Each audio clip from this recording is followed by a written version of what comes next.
स्वागत है the novel world में। यह वह जगह है जहां हर शब्द, हर वाक्य आपको एक नई दुनिया में ले जाता है, जहां कहानियां केवल सुनी नहीं जाती बल्कि महसूस की जाती हैं। इस सफर में अगर आपको हमारी कहानियां पसंद आएं तो चैनल को सब्सक्राइब करें और वीडियो को लाइक करना न भूलें। अब अपनी सांसें थाम लीजिए क्योंकि कहानी शुरू हो रही है। इस भाग में आदित्य शर्मा अपनी आंखों से एक चौंका देने वाली लड़ाई देखेगा। बलशाली बलराम और रहस्यमय मोहिनी के बीच एक बड़ी जंग होने वाली है, जहां मार्शल आर्ट्स और अमरत्व प्रणाली की ताकत का मुकाबला होगा। इस लड़ाई के दौरान आदित्य को पता चलेगा कि उसकी नई दुनिया में असली ताकत क्या है। क्या यह लड़ाई उसे मजबूत बनने की प्रेरणा देगी या उसे डर से पीछे हटा देगी? हालांकि बलराम के लिए अभी थोड़ा दुख झेलना अच्छा है, वरना उसकी आदत के हिसाब से वह ज्यादा प्राण शक्ति बढ़ाने की कोशिश में स्टेज पर सच में फंस सकता है। यह बहुत बड़ा नुकसान होगा। रणधीर ने उस इंस्ट्रक्टर से संपर्क किया जो अभी मोहिनी को अकेले प्रशिक्षण दे रहे थे, और मोहिनी के सहमत होने के बाद रणधीर ने सभी से कहा, सभी लोग मार्शल आर्ट्स ट्रेनिंग हॉल की तरफ बढ़े। बलराम और मोहिनी के बीच की लड़ाई पहले से ही हमारी एलीट क्लास में एक शीर्ष स्तर की लड़ाई है। इसे देखने से तुम्हारी लड़ने की क्षमता में भी सुधार हो सकता है। रणधीर की बातें सुनकर बलराम के सादे चेहरे पर लालिमा आ गई। उसने अपनी मुट्ठियां भींची और मार्शल आर्ट्स ट्रेनिंग हॉल की तरफ बढ़ गया। ट्रेनिंग हॉल पहुंचने पर आदित्य शर्मा ने देखा कि मार्शल आर्टिस्ट, साधक और यांत्रिक परिवर्तक सभी अलग अलग जगहों पर थे, जिससे एक साफ अंतर दिख रहा था। स्टैंड के नीचे बलराम बिना किसी हथियार के मैदान में खड़ा इंतजार कर रहा था। जल्द ही एक लंबी आकृति धीरे धीरे मार्शल आर्ट्स ट्रेनिंग हॉल के प्रवेश द्वार पर दिखाई दी। नए आने वाले का हाव भाव बेहद उदासीन था, जैसे कभी न पिघलने वाली बर्फ जिससे एक ठंडी आभा निकल रही थी। यहां तक कि उन आंखों में भी घमंड था। 80 यूनिट प्राण शक्ति वाले एक मार्शल आर्टिस्ट बलराम को देखकर भी उन आंखों में अब भी थोड़ी सी उपेक्षा थी। मोहिनी आदित्य शर्मा ने ध्यान से नीचे देखा और इस समय उसके कान में एक धीमी आवाज आई, तुम अभी अभी आए हो, तुम्हें बहुत कुछ नहीं पता है। जब तक समय है मैं तुम्हें सब कुछ समझाता हूँ। आदित्य शर्मा ने अपना सिर घुमाया और पाया कि रणधीर उसके पीछे खड़े थे। उनका हाव भाव शांत था, हाथ पीछे थे। नीचे के दो लोगों को देखते हुए उन्होंने आदित्य शर्मा से कहा, चाहे वे यांत्रिक परिवर्तक हों या साधक, वे मुख्य रूप से आत्मिक कौशल का अभ्यास करते हैं, एक मार्शल आर्टिस्ट की प्राण शक्ति के समान। ऊर्जा इकाइयां 1 से 100 तक होती हैं। यांत्रिक परिवर्तक के लिए पहले चरण को यांत्रिक साधन कहा जाता है। इस चरण में यांत्रिक परिवर्तक आमतौर पर अपने अंगों के कुछ हिस्सों को बदलते हैं। अपनी आत्मशक्ति को लगातार बढ़ाकर वे यांत्रिक भागों के साथ अपनी अनुकूलता को मजबूत करते हैं, जिससे बदले गए हिस्सों का उपयोग करना आसान हो जाता है। साधक के लिए पहला चरण आत्मा संवर्धन कहलाता है।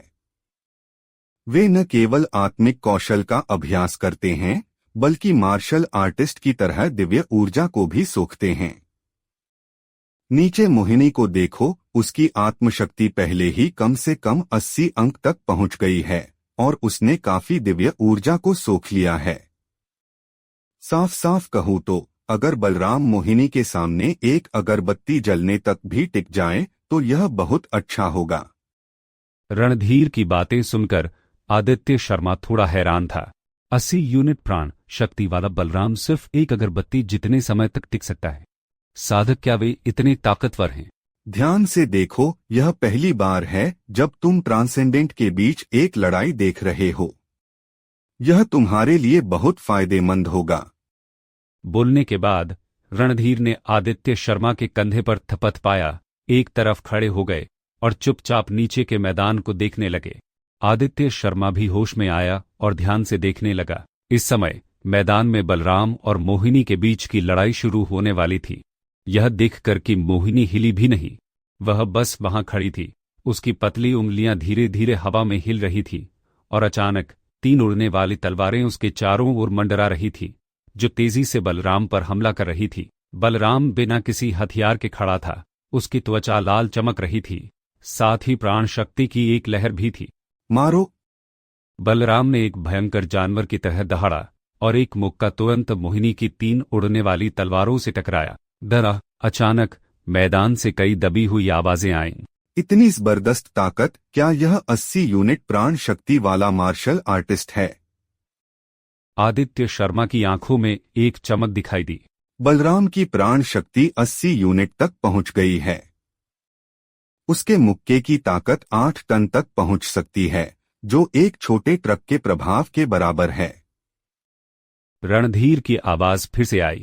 आदित्य शर्मा ने उसकी तरफ देखा और समझा कि वह नीचे की लड़ाई को समझा रहे थे, खुद को एक सबक दे रहे थे और वह ध्यान से सुन रहा था। आखिरकार यह एक अनमोल लड़ाई का अनुभव था। लेकिन मार्शल आर्टिस्ट और दूसरे 2 गुटों के बीच का अंतर बहुत ज्यादा है। मोहिनी की मौजूदा स्थिति को देखो। यह एक बूढ़े आदमी के बच्चे के साथ खेलने जैसा है। रणधीर ने गहरी सांस ली। आदित्य शर्मा ने देखा और पाया कि चाहे बलराम ने कितना भी हमला किया, मोहिनी ने अपनी 3 उड़ने वाली तलवारों को बलराम की चालों को रोकने के लिए आसानी से नियंत्रित किया। लड़ाई कुछ देर से चल रही थी और बलराम मोहिनी की 3 उड़ने वाली तलवारों की नाकाबंदी को तोड़ नहीं पाया था। बलराम के माथे पर पसीना आ गया था।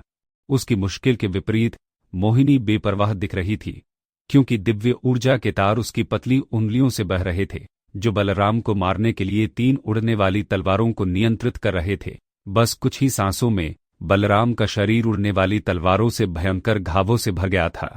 और यह मोहिनी के पीछे हटने के साथ है, वरना बलराम बहुत पहले हार चुका होता।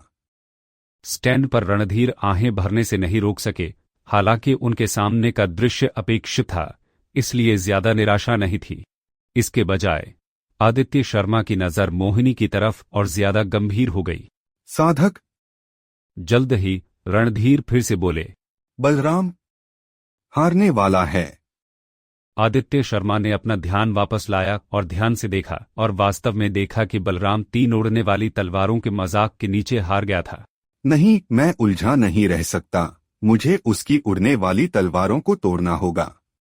बलराम ने तेजी से सांस ली। उसकी छाती लगातार ऊपर नीचे हो रही थी। आखिरकार एक दृढ़ नजर के साथ वह सीधे मोहिनी पर टूट पड़ा। बलराम के सामने 3 उड़ने वाली तलवारें उसकी प्रगति को रोकने की कोशिश कर रही थी। हालांकि बलराम ने ध्यान नहीं दिया। अपने मजबूत शरीर पर भरोसा करते हुए उड़ने वाली तलवारों के कत्लेआम को सहा। आगे बढ़ते हुए उड़ने वाली तलवारों ने मांस को फाड़ दिया, खून बिखेर दिया। बलराम अनजान लग रहा था। अपनी सारी प्राण शक्ति इकट्ठा की और मोहिनी के चेहरे की तरफ मुक्का मारा। मोहिनी के चेहरे पर कोई घबराहट नहीं थी, बस एक ठंडी आहट थी। उसने धीरे से अपनी उंगली उठाई और उड़ने वाली तलवारों में से एक अचानक एक भयानक ताकत के साथ फट गई, जिससे एक इलाके जैसा मैदान बन गया, क्योंकि तीव्र गुरुत्वाकर्षण फट पड़ा। गुरुत्वाकर्षण में अचानक हुए बदलाव ने तुरंत बलराम की चाल को बिगाड़ दिया। उसका मुक्का मोहिनी के पास से गुजर गया। अगले ही पल गुरुत्वाकर्षण क्षेत्र से घिरी हुई उड़ने वाली तलवार बलराम की गर्दन पर उतर गई। नुकीली धार बलराम की गर्दन पर टिकी हुई थी। मोहिनी के आदेश पर उसका सिर काटने के लिए तैयार थी। बलराम हार गया था।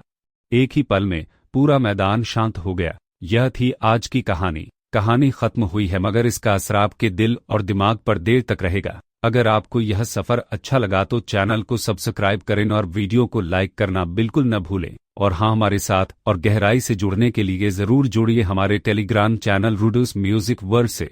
लिंक आपको डिस्क्रिप्शन में मिल जाएगा। हम फिर मिलेंगे एक नई और अनोखी कहानी के साथ।